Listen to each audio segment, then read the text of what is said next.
This is Design Safe Radio, where natural hazards researchers strive to make our society more resilient to everything nature throws at us.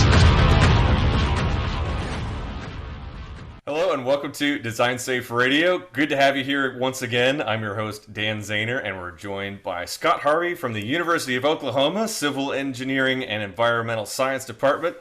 Man, it's good to have you. And as we mentioned earlier, thank goodness for editing, because it took me a few tries to get through University of Oklahoma today. So excited to have you. And before we get into all of the great work that you and your team are doing with our friends out at Lehigh, give us a little bit about yourself, where you're from, your area of study, things like that, and we'll go from there. Sure. Thanks, Dan. Yeah, thanks for having me on the podcast.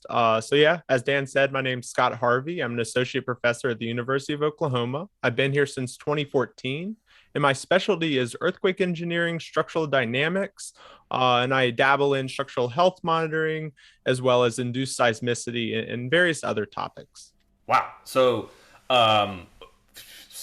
many questions there today. But one of the things that you've been working on with Lehigh University, especially doing a lot of testing in their huge Atlas lab, is floor isolation systems. So what does that mean? Why are they so useful? How do they work? Where would you see something like that used?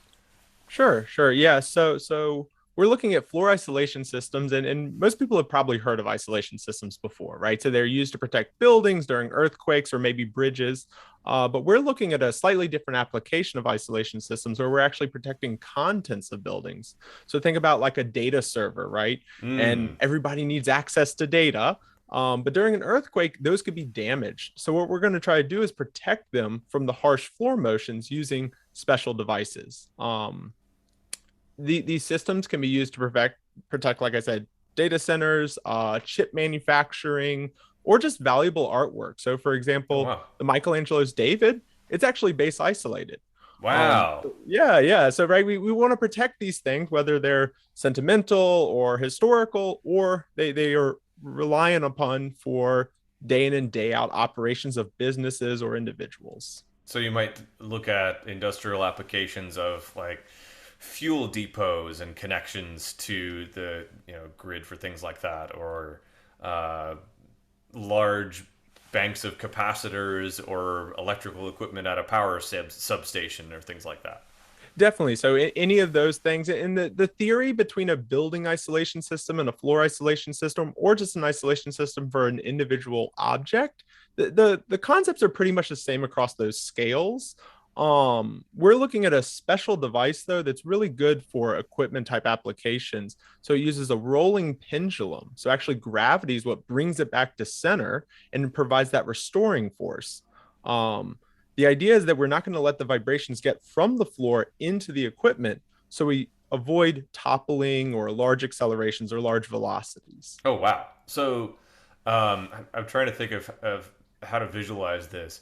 That almost reminds me of a small scale version, but of is it Taipei 101 that has a large pendulum in it that keeps it from going all over the place? Yeah, and so these are all response modification devices or seismic hazard mitigation devices. So that's actually a tune mass damper and an active one at that. So they function on different principles, but still the idea is that we're trying to reduce the vibrations by introducing something new into the system to sort of essentially divert energy somewhere else. Okay, so it kind of works like in your car, you've got a big damper on the front of your crankshaft to keep your engine vibrations from getting into other components of your car. Yeah, or even just the suspension on your car, right? So when you go over a speed bump, you don't want those vibrations coming into the passengers. So a suspension in a car is actually an isolation system. Cool. So this could be sounds like you work on a number of different scales, from isolating a floor from a building, or isolating a something like Michelangelo's David, or a generator or something from the floor that it's on. Are there different technologies that you use for the different scales? Yeah, so I mean, right, just the size of the isolator is going to vary, obviously, right? If you have a larger system that you're going to be protecting, you may need larger displacement capacities. The thing is, when you start getting into lighter payload projects, for the buildings, there's friction based systems.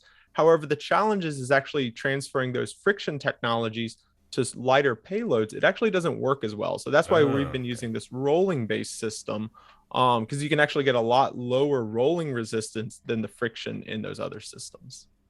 Okay, so the lower resistance helps it to move around as much as it's going to move around and not translate that energy up to the object. Exactly. Cool. So you're using the site at Lehigh to facilitate your floor isolator research. How has that been going? How has their technology and capabilities been helping you do your research? Yeah, definitely. Yeah. So we have a current EPSCoR Track 4 project, but we're using the facilities there at Lehigh. We've done a few visits at this point. The first visit was right in the middle of the pandemic in 2020. Yay! Yeah. It was a great time to travel.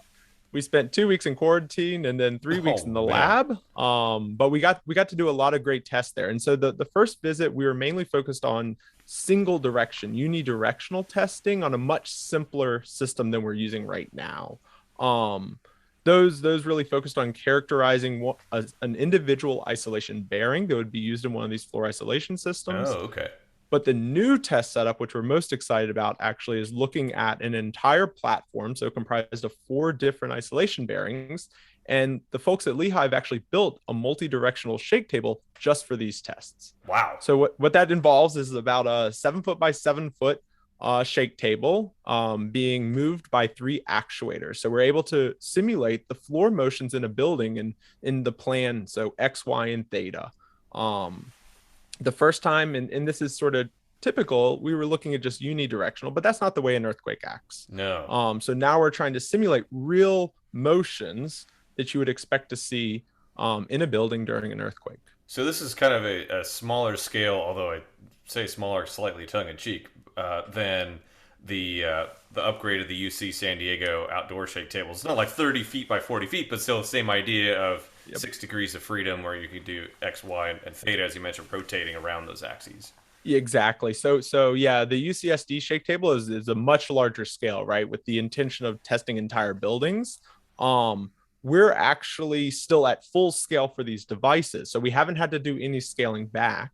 And just to give some perspective, a single isolation bearing is about 15 inches in diameter. Wow. So we have 4 of those configured, supporting about 1,000 pounds of weight. So we haven't had to scale anything back. We're still doing it at full scale. But it is for, again, a smaller payload. Yeah, it's just like a room rather than an entire building. Exactly.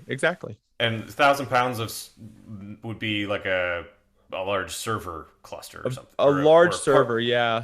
Or not. And so even actually individual server cabinet. Yeah, exactly. A single server cabinet. And so with the technologies now with server cabinets, they're able to pack them more densely. And so those individual cabinets are actually pushing up to like 2,500 pounds sometimes now. Yeah. So they've made them very dense. And so, thinking about, typically you don't see a single cabinet, you see multiple cabinets. So you'd be isolating all of those on a single system. Oh, okay. So you wouldn't be isolating each cabinet by itself, but something like, Frontera at UT Austin wouldn't be subject to seismic, activity, thankfully. But if it were, you'd be isolating that entire huge room. Yeah. Yep, because those cabinets tend to be ganged together, so they're actually rigidly connected to one another, so you can't decouple them anyways. So yeah, you'd be putting either an entire aisle or multiple aisles onto one of these systems. And the concept, we were looking at 4 bearings. If you're isolating more cabinets, then you would just sort of add additional bearings as you needed to support that load. Thanks for listening to today's episode of Design Safe Radio. This show is sponsored by the National Science Foundation grant number 1612144. You can subscribe to Design Safe Radio on iTunes, Stitcher, or wherever you find your podcasts. Please leave us a review so we can improve the show. Please also help others find our episodes in iTunes. Thanks for your feedback and support. You can find out more about NHERI at designsafe-ci.org, on Facebook at Design Safe Radio, or on Twitter at NHERI Design Safe.